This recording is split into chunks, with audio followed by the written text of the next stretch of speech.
Assalamualaikum teman-temanku sekalian. Bertemu lagi dengan admin di dalam channel Kenyataan Hidup 22.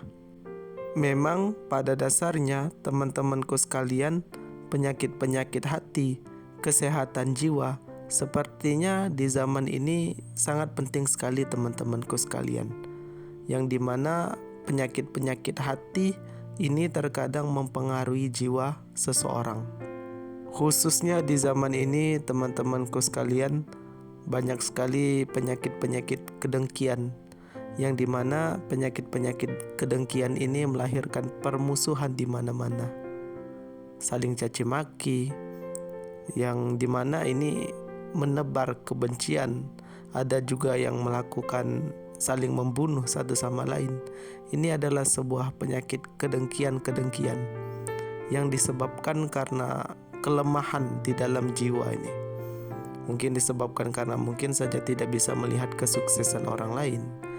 Bisa juga disebabkan karena tidak bisa menerima realitas dalam hidup. Inilah yang terkadang membuat hati kita itu menjadi dengki. Apalagi terkadang banyaknya kesalahpahaman juga. Ini juga menimbulkan benih-benih kedengkian, benih-benih permusuhan di tengah kita teman-temanku sekalian.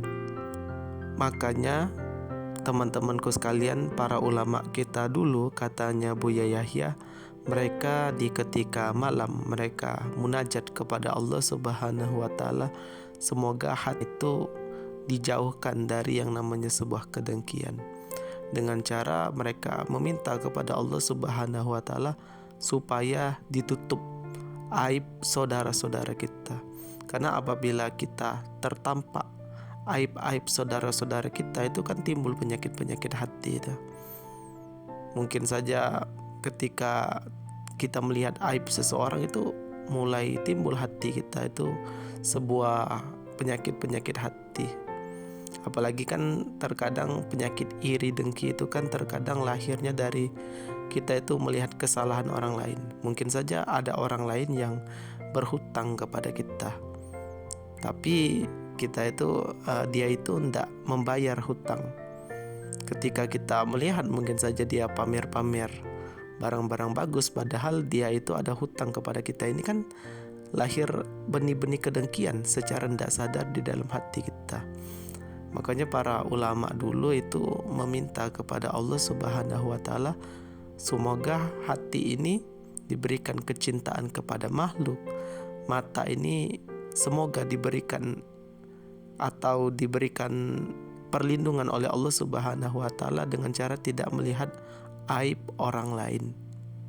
Dan penyakit hati, khususnya kedengkian, itu katanya Nabi Daud, yang dimana itu diceritakan di dalam kitab Qasasul Anbiya karya Ibnu Katsir, bahwasannya Nabi Daud pernah berkata, jangan pernah berjanji yang dimana engkau itu tidak bisa menepati janjimu itu. Karena apabila engkau tidak mampu menepati janjimu, maka itu akan menjadi sebuah polemik, yang dimana ini akan menumbuhkan benih-benih kebencian, yang dimana ini akan menumbuhkan benih-benih permusuhan. Jadi katanya Nabi Daud, ya jika engkau tidak bisa menepati janji, ya ada baiknya jangan berjanji. Karena itu yang akan menjadikan benih-benih kedengkian, benih-benih permusuhan di dalam hati manusia. Khususnya itu kepada saudara-saudara kita. Itu jangan sampai kita itu jadi orang yang terkadang lata juga teman-temanku sekalian. Banyak berjanji. Itu secara tidak sadar itu akan menjadi sebuah permusuhan itu apabila tidak bisa kita tepati. Ada baiknya jika ingin melakukan sebuah kebaikan, ya tidak usah berjanji, akan tetapi lakukan saja. Jika engkau tidak mampu melakukan kebaikan, ya tidak usah berjanji, ada baiknya diam saja. Dan memang perkara janji ini teman-temanku sekalian memang sangat berat sekali. Akan tetapi jika kita sudah berjanji, ada baiknya kita tepati. Jangan sampai kita itu tidak mampu menepati janji kita. Ada baiknya tidak usah berjanji kalau memang seperti itu teman-temanku sekalian. Kita berdoa kepada Allah, teman-temanku sekalian, semoga Allah menjauhkan hati kita dari penyakit-penyakit hati, khususnya penyakit kedengkian, yang dimana penyakit kedengkian di zaman ini banyak, teman-temanku sekalian. Dan ada doa yang diajarkan di dalam Al-Quran itu yang terkadang sering sekali ya kita baca. Rabbana ighfir lana wa li ikhwanina allazina sabaquna bil imani wa la taj'al fi qulubina ghillan lil ladzina amanu rabbana innaka ra'ufur rahim. Yang artinya, ya Tuhan kami, ampunilah kami dan saudara-saudara kami yang telah beriman lebih dahulu daripada kami, dan janganlah Engkau tanamkan kedengkian dalam hati kami. Sungguh Engkau Maha Penyantun lagi Maha Penyayang. Coba teman-temanku sekalian dibaca doa ini, yang mungkin saja di dalam hatinya itu tertanam kebencian, mungkin saja kepada saudara, kepada teman, kepada keluarga. Coba jika ada setitik kebencian di dalam hati kita, coba amalkan doa ini. Rabbana ighfir lana wa li ikhwanina allazina sabaquna bil imani wa la taj'al fi qulubina ghillan lil ladzina amanu rabbana innaka ra'ufur rahim. Itu maka insyaallah akan Allah cabut penyakit-penyakit hati di dalam hati kita, khususnya kedengkian itu, insyaallah.